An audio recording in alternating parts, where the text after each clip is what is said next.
जब ज्यादा विपत्ति में व्यक्ति घिर जाए तो एक एक पल मुश्किल कटना हो जाता है, महीना 2 महीना तो बहुत दूर की बात है। धैर्य उसका खो गया।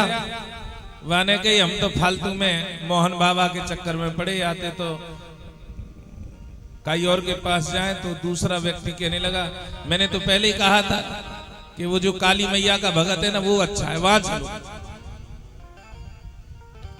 अब उसने काली मैया वाले भगत जी के पास गया तो उसने अपनी एक देवी माँ की, काली माँ की एक फोटो दे दी। उन्होंने कहा अब या की जोत बत्ती करियो। तो उसने आप देखा ना ताब जो जोत का आला बना हुआ था उसके ऊपर टाण रखा हुआ है, वो भगवान कृष्ण की मूर्ति को उठाकर उसने टाण पर बिठा दिया। नीचे देवी मैया और ऊपर भगवान कृष्ण। अब लाजमी है जो भी जोत बत्ती करे, दीपक जलावे, बाकी क्या होगी, लो कहां जाएगी, ऊपर की तरफ जाएगी। महीना भर रह गए हो, कोई फायदा नहीं पड़ो, कोई काम धंधो बनो ना, कोई डील लगी ना। माने कही कि भाई देवी मैया में तो बड़ी ताकत है, लेकिन काम कहां बिगड़ रहा है, मेरी पूजा में कहां कमी है। तो देखा कि जो धूप बत्ती नीचे लगा रखी है वो ऊपर भगवान श्री कृष्ण तक पहुंच रही है। तो मनी मन उसने जजमेंट लिया, ओहो देवी मैया की सबरी धूप बत्ती है तो ये ठाकुर जी महाराज बैठे बैठे सूत रहे हैं, ये सबरी धूप बत्ती को रस कहां जा रहा है, ठाकुर जी के पास। उसने एक कपड़ा लिया और कपड़ा लेकर ठाकुर जी के मुंह से बांधना चाहा कि या की नाकें बंद करूं, या की नाकें बंद करूंगा जब ही देवी मैया तक ये धूप बत्ती को रस जावेगो, अन्यथा समरे रसन ने तो यही ग्रहण कर रहा है। उसने जैसे ही भगवान कृष्ण की प्रतिमा के मुख पर पट्टी बांधनी चाहिए, नाक को बंद करना चाहा, भगवान कृष्ण हाथ पकड़ लेते हैं, कहने लगे कि बिल्कुल ही घूट के मारेगो का।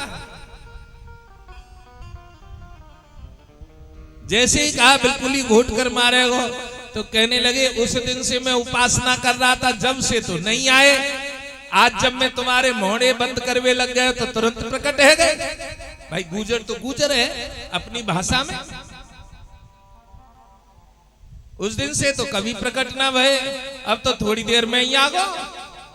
अब जैसे ही कहीं थोड़ी देर में ही आएगा तो भगवान कृष्ण कहने लगे जब तक तू एक प्रतिमा ही समझता था, लेकिन अब तेरा ध्यान कहां गया कि ये सारे रसों को कौन कर रहा है ग्रहण, ये कृष्ण कर रहा है। इसलिए तूने साक्षात जानकर मेरे मुंह से पट्टी बांधनी चाहिए, और जब तूने साक्षात मुझे जान ही लिया तो फिर तो मुझे प्रकट होना ही पड़ेगा। तो भैया भक्त कैसा हो गया है जो थोड़ी देर में ही भगवान के मुख पर भी पट्टी बांधने के लिए तैयार हो जाता है। क्या ये भक्त हैं? हाँ, कोई मन के भाव, कोई पूर्व जन्म का संचित कर्म जिससे भगवान प्रकट हो गए। हर एक के यहां तो ऐसा होगा नहीं, क्योंकि वो भाव तो है ही नहीं। हर कोई मीरा बनना चाहे तो क्या बन सकती है?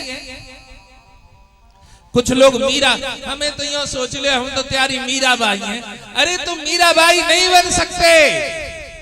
मीराबाई वो है जिसने 6 वर्ष की अवस्था में भगवान कृष्ण के साथ भामर पड़ी थी, जिसके लिए भगवान पूरा श्रृंगार का सामान लेकर आए थे।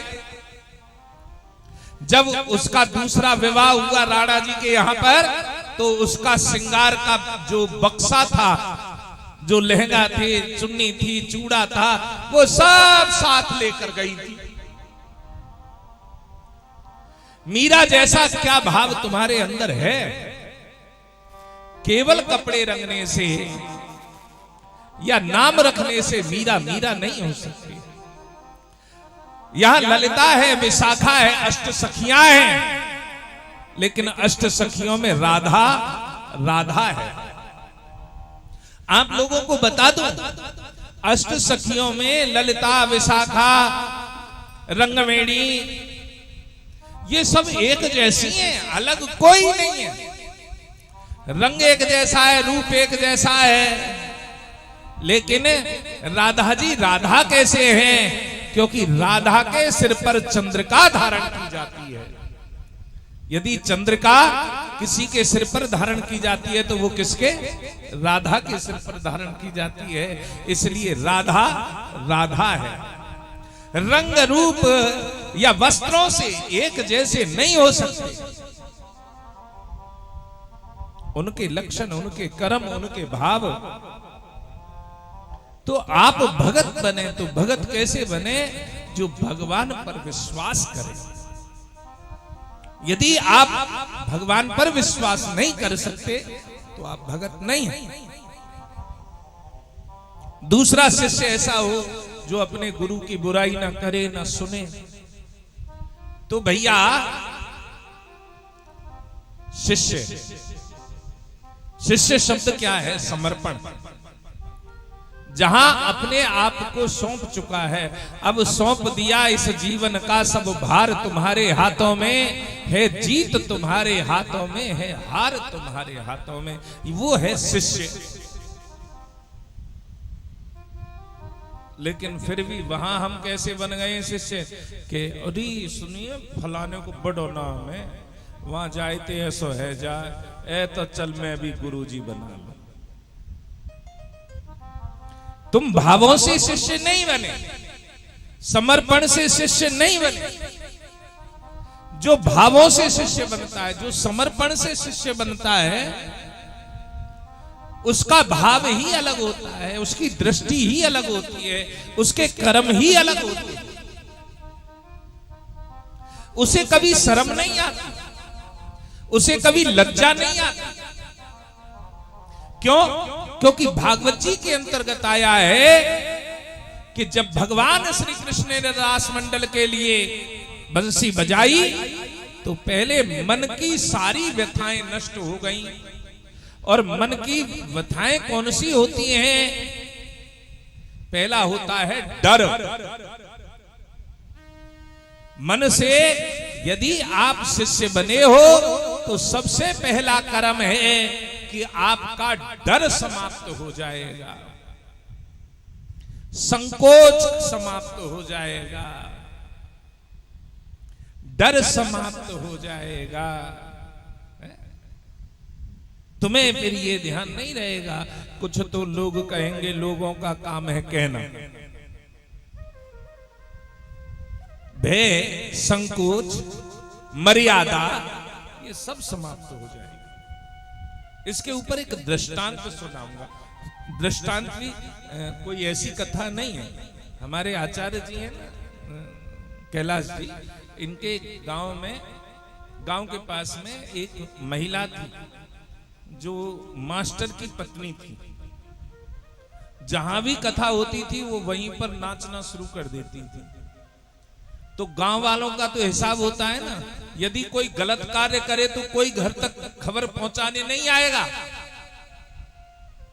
कोई गलत काम करे तो कोई घर तक खबर पहुंचाने नहीं आएगा। लेकिन यदि कोई सही कार्य कर रहा हो, सही काम करने वालों पर घर तक भी खबर आ जाएगी। थोड़े थोड़े आगे हो जाए, आगे हो जाए, आगे हो जाए, आगे हो जाओ, इन मैटों को आगे करो।